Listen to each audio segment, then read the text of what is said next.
Welcome to the Exhorter podcast, where we aim to stir up love and good works through bite-sized biblical discussion. John, I think you've got our topic for today.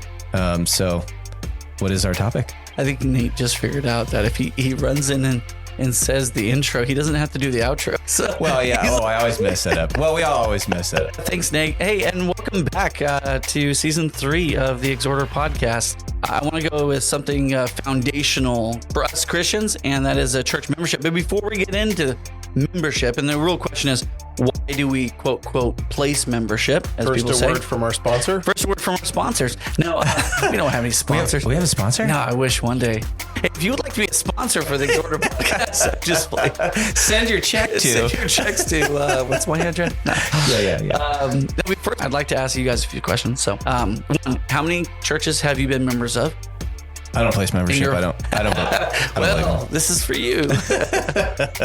Kyle's counting. Okay, so he's literally counting how many congregations. Preachers, I guess, get a little pass on this one. 6 or 7. Only Six or seven? Only the good ones. Yeah. How about you? Place 6. membership in? 6. 6? Wow, this is my second. Yeah, I've had 23 jobs, but I've only had 2 churches. So why are you leading this podcast? And you have no this experience. Wasn't my job. You have no experience with this? Because he knows how to make it work, I guess.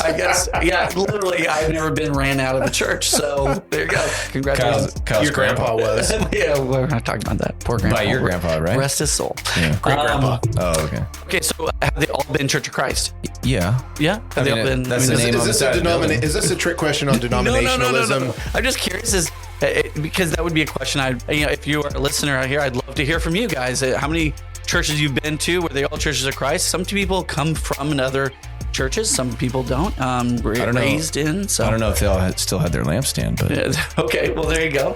They had the label. They had the label. Yes. But we're not going to judge on this episode. But stay tuned. We'll do that another time.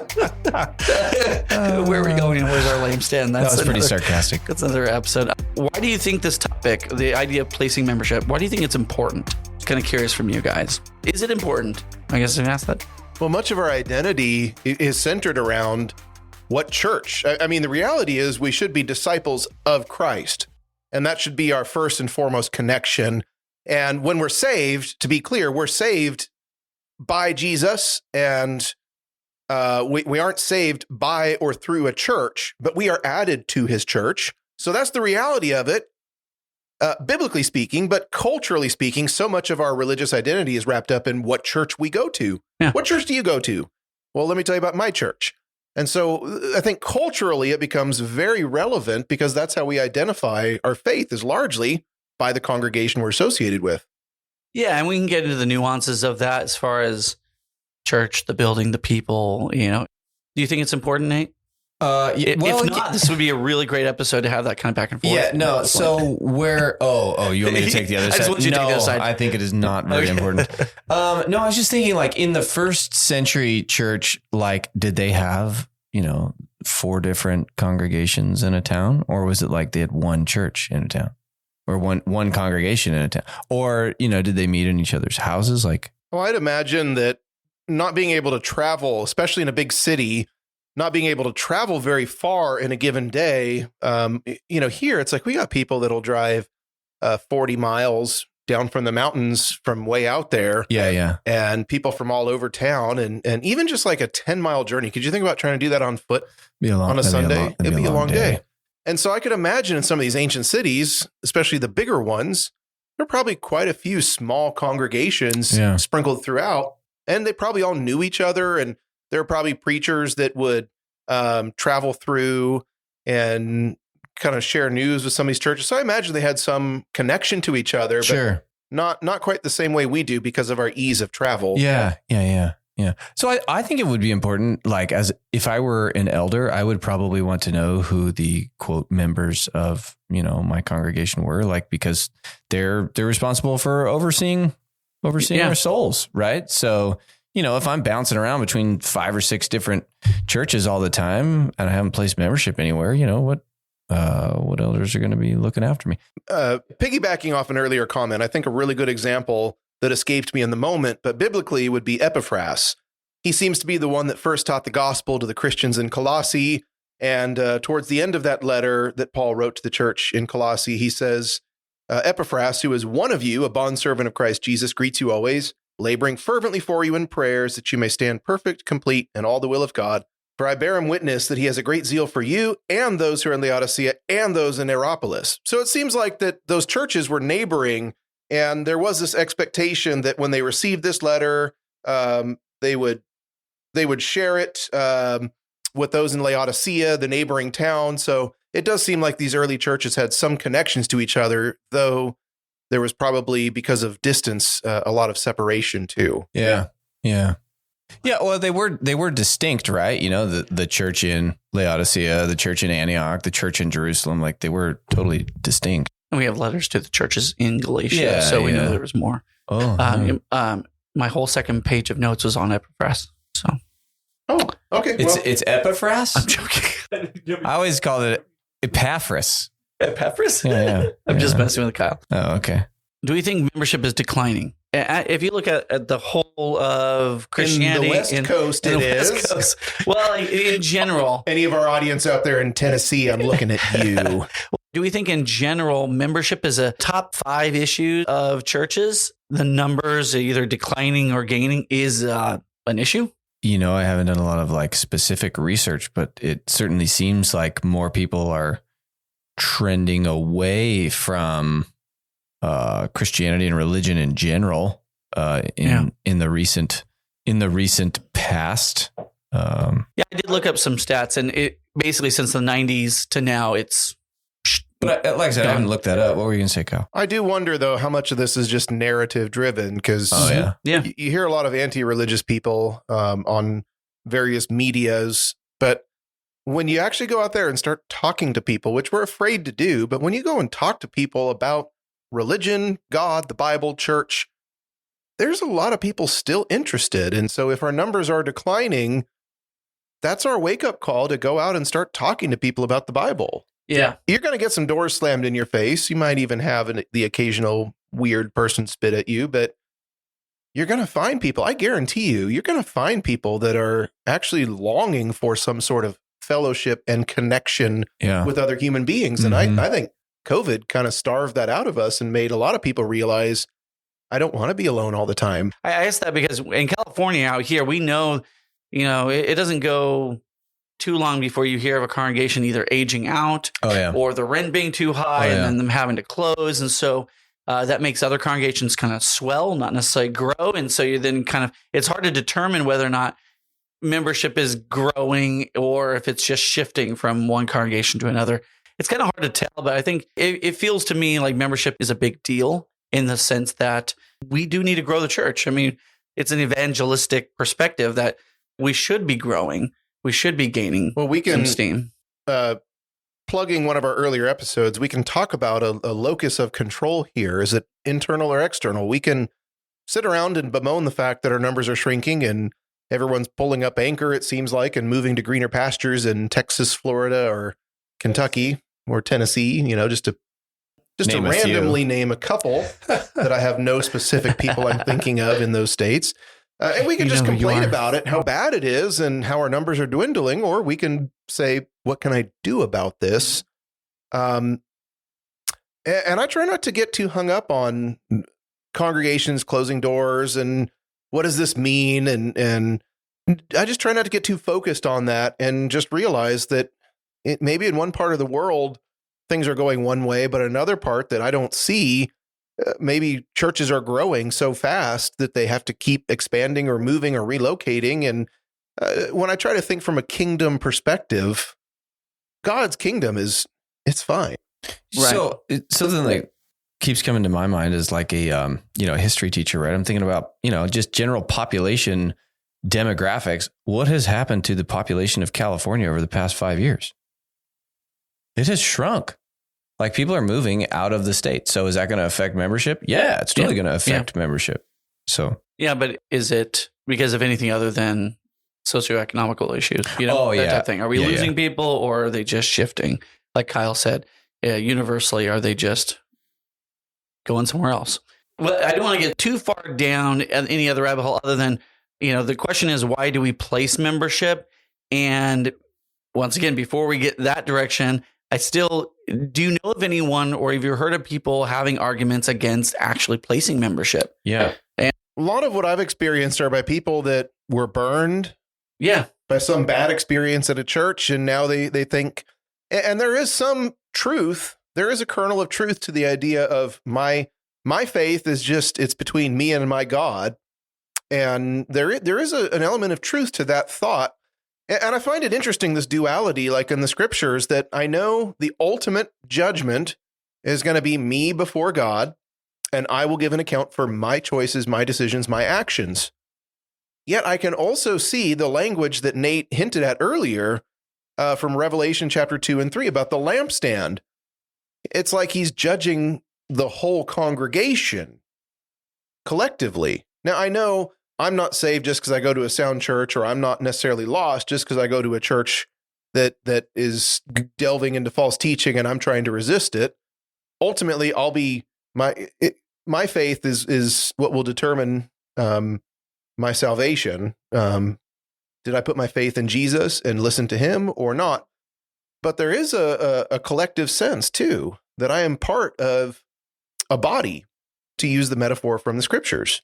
So when I was, I worshiped at a congregation in the Bay Area, and I remember one of the folks there would not place membership because they said that you can't find that idea in the scriptures. In the New Testament, they didn't place membership with a specific group, and so this person said, if we're gonna do what the New Testament church does, then let's not place membership because we don't read about it.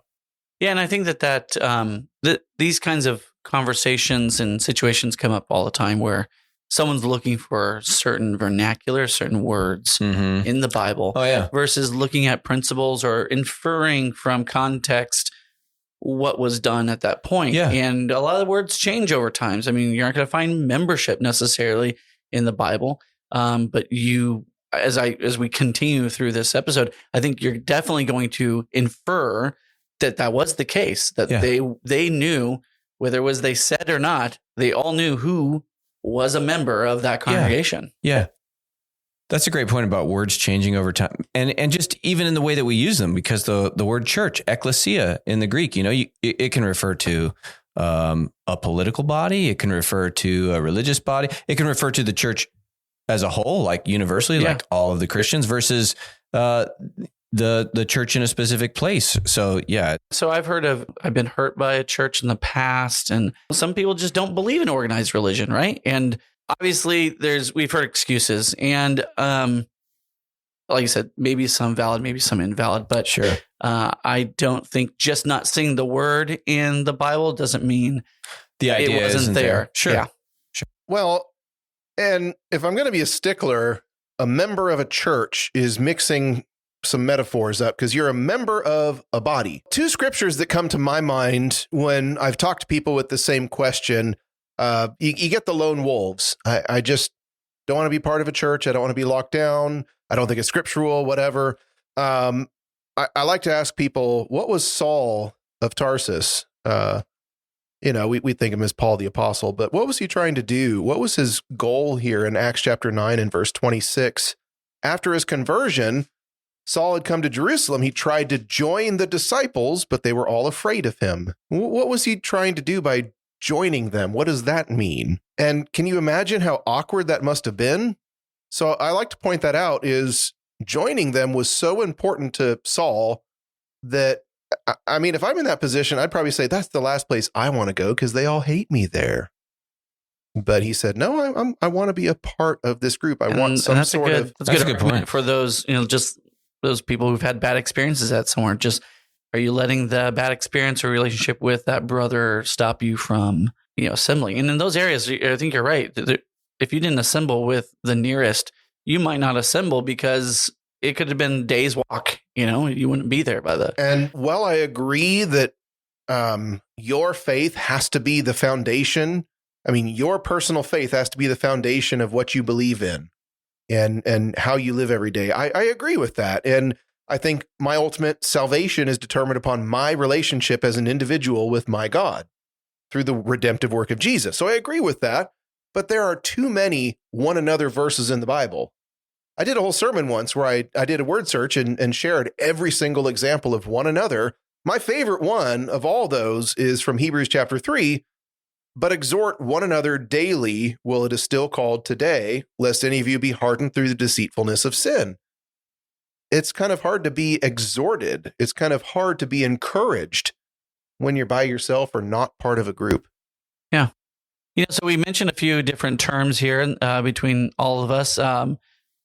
Nate, you mentioned universal church. Kyle, you kind of talked about member in general. And for clarity, help us with some terms here. What is it to be a member, and how do you become a member of a local church versus a universal church? What's the term differences here? Well, we can start by talking about church membership. And if I'm going to be a stickler, it's kind of a conflation of two different metaphors, if you will. Member, what comes to my mind there is 1 Corinthians 12, verse 12, which says, "For as the body is one and as many members, but all the members of that one body, being many, are one body, so also is Christ." And he goes on to talk about very simple concepts about how every member or every part of the body is important, though having different functions or different purpose. And when one part hurts, the whole body hurts, et cetera, et cetera. But being a member is this metaphor of a body, the idea that we're all interconnected, we all contribute to the overall health of the body, but we all serve in different capacities or different ways with different strengths and different tools and abilities, et cetera. Church is, of course, the more generic term. Ecclesia just means group of people. And so you have to qualify it with something. So the group of people that belongs to Christ, for example, is more what we think of with church. And Acts chapter 2 tells us that when we're baptized, we are added, the Lord adds us to his church. And so that's the first step. We don't gain entrance into a church and then we are saved by entrance into that church. Salvation doesn't come through the church. The church is just the body of Christ everywhere. When you're baptized, he adds you to that body. Citizen of his kingdom. That's another metaphor that helps us make sense of this. However, you can't assemble an entire church of Christ believers all over the world in one place. How do we exhort one another when we don't even live in the same time zone? Now, of course, we could just say technology today, but we'll just forget about that for the moment. That's where we get the local church. So the Bible does use that term both to talk about the church that Christ adds you to, as in everybody, but there are also churches. There are also smaller churches based on geography where Christians, that's where they get together. And worship seems to be both a private, but also a communal experience. And I think we need both in our lives. We need private devotions, but if that's all you have, you're missing out on that important accountability, that exhortation, the encouragement, or the rebuke that you might need from someone that can see your dangerous position that you're in. And I think it's important to just kind of identify that, because some of the verses we might read where we're trying to understand membership and assembly in a church, maybe it is talking more universal than it is local. But I think you're going to see both throughout the New Testament. So it is important to identify that and just make sure that we're all using the same terms for. And if you say, I'm a member of this church, I'm not going to throw a Bible verse grenade at you and say, that's wrong. Right, because you are the church. I get what you're saying. Yeah. And I think that's important, but at the end of the day, I think we make that point often enough. Well, I mean, if you're talking to another Christian, sometimes you ask, what church do you go to? Right. That's the phraseology I would use. It just gives us something else to talk about. Oh, you worship with the group, in Salem, Oregon. Oh, I know so-and-so there. Do you know so-and-so there? Are there benefits of placing membership that we don't even really think about?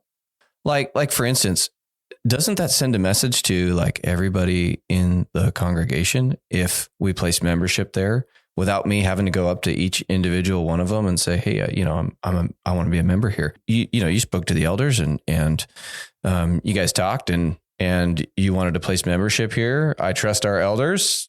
Cool. Yeah. I don't know. Maybe we don't think about, that sends a message and we have something more in common now. Yeah, well, let's get into that more. So I have just places in the Bible that give us some insight to responsibilities we have as a member, and thus, obviously, then a need to be a member, right? I mean, if the Bible talks about responsibilities we have towards other brethren in a local church. And so by that, as we will see, and as we read and look through this, the inference is you have to then be counted and be a member. Otherwise, you wouldn't be able to achieve that. And so one of them, Kyle, you brought up there in was it 1 Corinthians, members of a body? Yes. So each one of us has skills and we have some sort of ability to help and serve. Not everyone has the same. Maybe you're an eyeball. You have great vision. You have great wisdom. Sure. But if you're not part of a church, you're just an eyeball sitting there and people are grossed out by you. Yeah. Okay. But yeah, so maybe I stretched that metaphor too far. But we all have different ones. And the idea is being one body, we all benefit from the ability of everyone else's gifts. And that's what I was trying to say is if you're an eye or whatever part of the body you might see yourself as, whatever abilities or uses you have, if you are not attached to a body, you are just a single member and you are serving nothing. Yeah. And if you are out there serving nothing and no one then can rely on you and use your gifts and you can't take advantage of their gifts. So that's one. And we can get further into that with the command in Hebrews 10:25, not neglecting to meet together as is the habit of some, but encouraging one another all the more as you see the day drawing near. So that is assembly, right? We're talking about church members. We must gather together regularly as stated there. So we know that we can't do this on our own, right? We can't do this without people. That doesn't necessarily quite mean that we need to identify yet, but we know we need to be around people. Second is protect the gospel. In Galatians 1:6, it says, I am astonished that you are so quickly deserting him who called you into the grace and are turning to a different gospel. We are supposed to, everything God says from the pulpit, we're supposed to read ourselves, check and make sure that it's actually sound gospel that he is actually presenting to us. Can we do that if we are not regular? Can we know that what we're getting from here is gospel if we're not reading it and we're not listening to it? And it's not being presented that way. We are supposed to guard and be protectors of the gospel, right? Yes. Guardians of the truth, perhaps? I know where you're going to go with that. Guardians of truth. So we're supposed to assemble together. We're supposed to rightfully divide and understand and make sure that the word is being presented. Another one out of Matthew 18 is exhortation and discipline. The churches are responsible for managing the membership in the sense that we include receiving and dismissing members based upon biblical principles. So in Matthew 18, it talks, if your brother sins against you, go and tell him his fault between you and him alone. And so we have a process, we're being told, in which to solve problems between brethren. Sure. Well, yeah. that assumes a relationship, right? That assumes a problem there. This is a matter of accountability as well. Yeah. We are accountable to each other. Yes. Well, even in 1 Corinthians, when they were taking each other to a court of law, he says, don't you have one wise person in your church to settle this dispute? So even just disputes over non-doctrinal issues, just personal disputes, are to be settled within the church by wise people. And at the end of that verse, and if he refuses to listen to even the church, let him be to you as a Gentile or a tax collector. The church is intricate in the relationships we have. And I'm just thinking about like our eldership. I think the congregation is broken down kind of into groups, and each elder, focuses on that particular group. Well, how do you have a group if you don't have members? If you don't have a list of people who are part of the flock that meets in that area. And I was thinking of in 1 Corinthians chapter 14, verse 40, where it says all things are to be done decently and in order. And I think there he's referring directly to like the use of spiritual gifts in the worship service. Prophecy, tongues. Yeah. Yes. But I think there's a principle there that applies as well. Our things are to be done properly and in an orderly Well, the reason manner. why it's supposed to be done is so people can what? They can hear the word, right? They can benefit from it. They can be exhorted by it. Well, and I think the fact that there is a definable local congregation based on geography is itself an answer to this question of, do I need to concern myself with being identified with some sort of church, or can I just be by myself or on my own as a lone wolf? Half the time, Paul would address his letters, like in 2 Corinthians, to the church of God, which is at Corinth. But then other times, like the Philippians, he would say to the saints in Christ Jesus who are in Philippi. So he would just kind of change up the way he addressed his letters. But either way, it's emphasizing that there is some definable local group, and that must include certain people.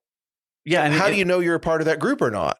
And there's sometimes where he calls out specific members. He doesn't say, any of you quarreling? No, he says, Yodi and Syntyche. Yeah. When you call out specific members, you are not talking about universal. Well, and right? Paul, You're not talking about, hey, doesn't everyone in the world know these two people? No. Yeah. And He's talking about a Paul location. wrote about some very specific problems among the church in Corinth, that the church in Philippi or the church in Ephesus, they didn't have the same problems with speaking in tongues and confusing people. And so Paul wrote specifically to churches based on geography, and there was some identifiable, knowable group of Christians.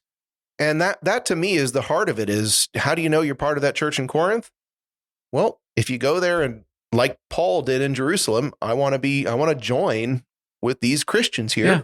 You can become part of that definable, knowable group of Christians that we call a church. Yeah. I love that you brought up the word accountability. How? You're welcome. Yes, thank you. You're good with words, Kyle. But how can I be accountable to like an eldership, or the eldership hold me accountable? If I don't identify with that group, if I'm jumping from this group to that group to this group and not, really plugging in wherever I go, then how can anybody hold me accountable? That's challenging to do. You can't. And that's my next point. So submit to your elders, right? Oh, yeah. I'm glad you lead right into that. So in Hebrews 13:17, it says, obey your leaders and submit to them, for they are keeping watch over your souls as those who will have to give an account. Let them do this with joy and not with groaning, for it would not be an advantage to you. That verse alone is one of the ones you can just go to and say, obviously, we need to be known, numbered, and accounted by an eldership. That right there says we need to submit to an eldership. And we know elders are to be autonomous over a local congregation.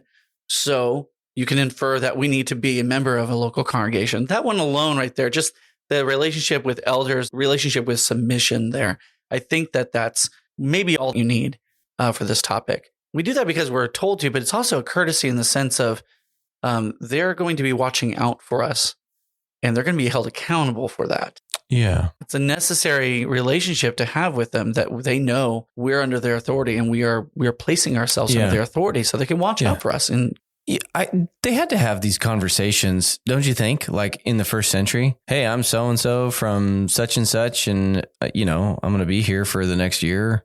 I want to meet with you guys. There had to be all types of different conversations we're not privy to. And that's the problem if you're looking for everything in the first century church and how church organized and worked with. That's if you're looking for all that stuff, it's like, who's going to buy the bread this week? We don't see that stuff. So then we get into, matters of authority, right? Yeah. Do we have a command to place membership with an individual church? I don't think so. Isn't that the whole point of this episode? No. But then I'm saying, do we have example? Well, that example of Paul trying to identify. You're going through the steps. Okay, I see what you're doing. Sinning, right? Yeah. Command example. Yeah. What are you trying to do this episode, man? No. But then we have that example of Paul, which you brought up in Acts chapter 9. In Acts chapter 9. Yeah, I think that's great. And then is it necessary for us to infer that Christians identify with a group? And I think that it is. It's all the elders right here is my point. Yeah. It's all over the New Testament. They met in groups and people knew who the members of that group were. Yeah. In John 13:35, by this, all people will know that you are my disciples if you have love for one another. We know we're commanded to love one another, and we actually have a relationship with one another. So that's a both universal and local church thing. We are supposed to extend that love to everyone, but the love that we are supposed to have to one another, as we know, as we read in the Bible, it is actually a relationship. Let me just give a quick sampling without laboring this too much and reading the full scripture. Let me just summarize a handful of the one another passages in the New Testament. Yeah. Among many other commands, we are told to love one another, be devoted to one another. That means more than just a casual acquaintance. Honor one another above yourselves, live in harmony with one another, build up one another, be like-minded towards one another, accept one another, admonish one another, care for one another. That's important when we're in times of distress. Serve one another, bear one another's burdens. How are you going to bear someone's burdens when you are by yourself, when you're a lone wolf with no congregation? So I could go on and on and on, but there are so many one another verses. It just tells us you need a faith of your own. You need a relationship with God that is based on you and him, prayer and study that is private. But you need more than that. We need each other. We're not meant to go through life alone. And all the one another scriptures really drive that point home to me. What if I show up, though? Like I show up every week, but I don't want to place membership. That kind of gets into the idea too, is just placing membership doesn't make you an active member. Doesn't make you a benefit to your brethren. Doesn't actually fit you into the one another category. I would just ask the question, why? Oh, yeah. Why? If you want to be here on Sunday, if you want to be with us, why don't you want to be identified as one of us? And I would just press that question because look, at the end of the day, we say that phrase a lot in this podcast. At the end of the day, at the end of the day, and at the beginning of the day too, we strive to be just like the churches we read about in the first century in the Bible. There were definable, objective congregations based on locality. That's what we are right here in Clovis. We are a church, a group of Christians in this locality. We are a definable church. And the question is simple. Do you want to be part of this group or not? Our elders would like to know. Are you one of the souls they're shepherding or are you not? You're welcome to visit as often as you like, but it's just a simple question. Just like in the Bible, we are a definable group of Christians. Do you want to be part of this body or not? We'd love to have you join us and contribute. This is giving you something to chew on and think about and see the benefits of being part of a body. You're a member, you're contributing. We had a lot of things to think about and consider and ponder after this episode. If it's been a help to you and been beneficial to you, we thank you for listening and we encourage you to share it with someone else. We encourage you to tune in next week as we put out new episodes each and every single week. Bite-sized biblical discussion. I was just teeing up the intro myself. Oh, were you? Do whatever you want, but I just push record now. So. Oh, you haven't been recording? No. I said a lot of really profound things previously. Well, you won't use them. Yeah. If placing membership at a local church is too big a step for you, start by just subscribing to our podcast. Yes. It's the same thing, honestly. Like, subscribe. We can talk about his digital membership. We'll add you to our directory. If you're that's an interesting you're wrinkle. with us here in spirit, so that's the same thing. Where 2 or 3 are gathered in a chat room. There I am. The chat room kind of dates me a little bit there. It does date you, but you know.